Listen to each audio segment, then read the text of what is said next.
Volunteer వ్యవస్థను అడ్డం పెట్టుకొని జగన్మోహన్ రెడ్డి గారు ఎన్నెన్ని పథకాలు రచించారు అవన్నీ మనం చూసాము. చివరికి అధికారం కోల్పోయిన తర్వాత వాళ్ళని కూడా వదిలేసిన పరిస్థితి. అయితే 274 కోట్ల వరకు వీళ్ళకి శిక్షణ పేరుతో ఖర్చు చేశారు అని చెప్పి ఇప్పుడు కుంభకోణం బయటకు వచ్చింది. నిజంగానే జరిగిందంటారా? దీనిపై మీ ఉద్దేశం ఏంటి? అంటే ఇన్నోవేషన్ ఏది కరప్షన్లో ఇన్నోవేషన్, వినూత్నంగా అవినీతి చేయడం ఎలా, అంటే ప్రజల ధనం కొల్లగొట్టడం ఎలా, ఎప్పటికప్పుడు కొత్త కొత్త మార్గాలు చేసింది మళ్ళీ చేయడు. ఏది అసలు గతంలో కొట్టినట్టుగా మళ్ళీ కొట్టాడు, ఇంకో రూపంలో కొట్టుతాడు, ఇంకో రకంగా కొడతాడు. అసలు ఇప్పుడు తండ్రి అధికారాన్ని అడ్డం పెట్టుకుని అది క్విడ్ ప్రోకో 1.0, ఆ క్విడ్ ప్రోకో గురించే పాఠ్యాంశం అయిపోయింది. ఎక్కడ అంతర్జాతీయ విశ్వవిద్యాలయాలు అదేంటి ఆక్స్ఫర్డ్ కావచ్చు, లేకపోతే అక్కడ ఉన్నటువంటి స్టాన్ఫోర్డ్లో కూడా పెట్టినట్టున్నారు, హార్వర్డ్లో పెట్టారు. మనం మీడియాలో వచ్చినాయి ఇవన్నీ కూడా. అసలు అక్కడ ఆంధ్రప్రదేశ్ ముఖ్యమంత్రి రాజశేఖర రెడ్డి ఆయన కొడుకు ఎలా ఇక్కడ వినూత్నంగా అవినీతికి పాల్పడ్డారు. అంటే ప్రభుత్వ భూములు ఇవ్వడం, దానిలో ముడుపుల్ని తన కంపెనీల్లోకి తెచ్చుకోవటం. ఇప్పుడు మీరన్నది ఇదేంటి కొత్త కుంభకోణం అని ఏదో చెప్తున్నారు. ఇది ఆల్రెడీ 3 ఏళ్ల క్రితమే బద్దలైంది. నీలాయపాలెం విజయ్ కుమార్ తెలుగుదేశం నాయకుడు వాళ్ళందరూ దీన్ని బయట పెట్టారు. ఏది రామ్ ఇన్ఫో దాని ద్వారా 274 కోట్లు ఉపాధి టెక్నో అని, లేకపోతే మ్యాక్స్ సెక్యూరిటీ గార్డ్స్ అనేది వాళ్ళని అడ్డం పెట్టుకుని వీళ్ళు జరగని శిక్షణ జరిగినట్లుగా.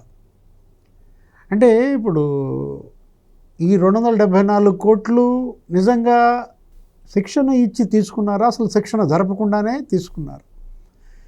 మనం చూసినట్లయితే ఈ ఉపాధి కానీ లేకపోతే ఈ మ్యాక్స్ అనేది కానీ ఇవన్నీ కూడా ఒక డొల్ల కంపెనీలు అన్నమాట. ఏడాదికి 68 కోట్ల చొప్పున వీళ్ళకి మరి తీసేశారంటే, గతంలో కూడా మనం చూసాం ఏంటి జగన్మోహన్ రెడ్డి సాక్షి యాడ్స్, ఆ తుమ్మా విజయ్ కుమార్ రెడ్డిని అడ్డం పెట్టుకుని ఆయన ఎక్కడో బెంగాల్లోనో ఎక్కడో పనిచేసుకుంటా ఉంటుంటే ఐఏఎస్ ఆయన అసలు ఆ ముందే పాదయాత్రలో డీల్ కుదుర్చుకున్నాడంట. ఇతనితో పాటు పాదయాత్రలో కూడా నడిచాడు అంటున్నారు. ఎవరు? ఆ తుమ్మ. అతను అడ్డం పెట్టుకుని తన పేపర్కి తన ఛానల్కి 307 కోట్లు ఏమి ఇచ్చాడు. అంటే 63% యాడ్స్ దానికే.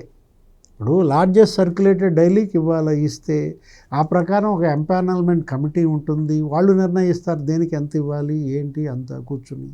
అది వదిలేసి ఏ ముఖ్యమంత్రి అయినా అసలు తన సొంత కంపెనీలకి ప్రభుత్వ ధనాన్ని ఇట్లా స్వాహా చేశారా?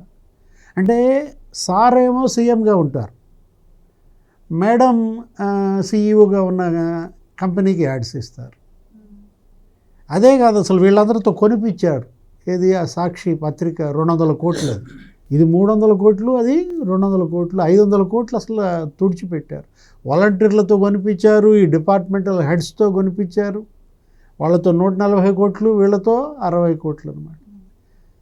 అసలు ఏ రకంగా జనం సొమ్ము లూటీ చేయొచ్చో జగన్మోహన్ రెడ్డికి తెలిసినట్టుగా ఎవరికి తెలియదు అన్నమాట. అయితే ఈ రామ్ ఇన్ఫో అనే సంస్థకి 2020కి ముందే కాంట్రాక్ట్ ఇచ్చారు, కానీ జీవో మాత్రం 2021 తర్వాత ఇచ్చారు అంటున్నారు. అంటే ఇది ముందు ప్లాన్ ప్రకారమే జరిగిందంటారా? అంటే అసలు జీవో ఇవ్వాలా, ఇవ్వకుండా దోచేయకూడదా? ఇప్పుడు ముఖ్యమంత్రి పదవి అంటే తను ఏమనుకున్నాడంటే అన్నిటికన్నా సుప్రీం అనుకున్నాడు. అసలు ఇక నేనే కోర్టులకు ఏ కేంద్రానికి నేను బాధ్యత వహించలేదన్న భ్రమల్లో తను ఉండటమే కాదు, ఇప్పుడు నేను 3 క్యాపిటల్స్ పెడతానంటే ఆపడానికి కోర్టులు ఎవరని అడిగాడు. నాకు ఇంకా వాల్యూ ఏముందని అతను అన్న మాటలు. జగన్మోహన్ రెడ్డి ఏంటంటే తను ఒక దైవాంశ సంభూతుడుగా తను చెప్పిందే అందరూ ఆచరించాలన్నట్టుగా ఇక వ్యవస్థలన్నీ తనకి ఏది అడ్డం ఉండకూడదనేది అతని ధోరణి అన్నమాట.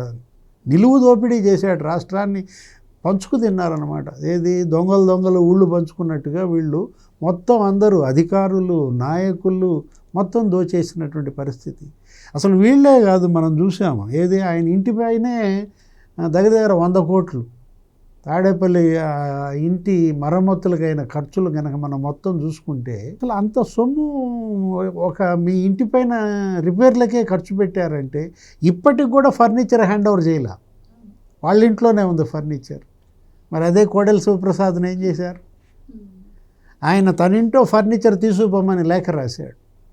అయినా కూడా ఆయన చిత్రహింసలు పెట్టి అతని పైన ఫర్నిచర్ దొంగని ముద్ర వేసి ఆయన కొడుకు కూతురు పైన 19 కేసులు పెట్టి ఎంత హింసించారు. చివరికి ఆయన సూసైడ్ చేసుకునే పరిస్థితి కల్పించారు.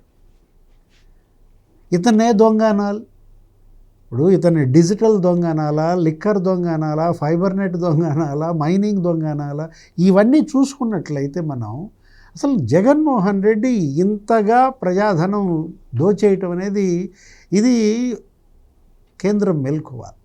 న్యాయస్థానాలు దీనిపైన మేల్కోకపోతే భవిష్యత్తులో ఇంకా ఇలాంటి వాళ్ళు ఇంకెంతమంది తయారవుతారో దీనికి అడ్డుకట్టపడాలి. ఇవాళ 3 పార్టీలని గెలిపించింది ఆ ప్రజలు ఇచ్చిన మ్యాండేట్ అదే. ఎందుకని వాళ్ళ తెలుగుదేశం పార్టీ, బీజేపీ, జనసేన ముగ్గురిని గెలిపించిన ఉద్దేశం అదే అన్నమాట. 54% ఓట్లు ఎందుకు వేశారు, 93% సీట్లు ఎందుకు ఇచ్చారంటే కారణం ఇదే. ఇవాళ దోషుల్ని కఠినంగా శిక్షించాలి. ఆ బాధ్యత బీజేపీ తీసుకోవాలి. కేంద్ర రాష్ట్ర ప్రభుత్వాల్లో ఉన్నారు కాబట్టి. అట్లాగే ఈ రికవరీ చేయాలి. ఏది లూటీ చేసినటువంటి ఈ ప్రజాధనాన్ని జగన్మోహన్ రెడ్డి 5 ఏళ్లలో ఎంత లూటీ చేశాడో అది మొత్తం మళ్ళా రికవరీ చేయాలి. ఈ బాధ్యత తెలుగుదేశం పార్టీ తీసుకోవాలి.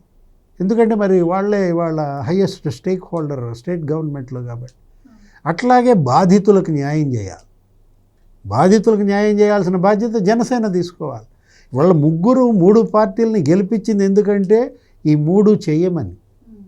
చూద్దాం మరి ఏ విధంగా జరుగుద్దో చూడాలి. Please subscribe to Leo news for more videos.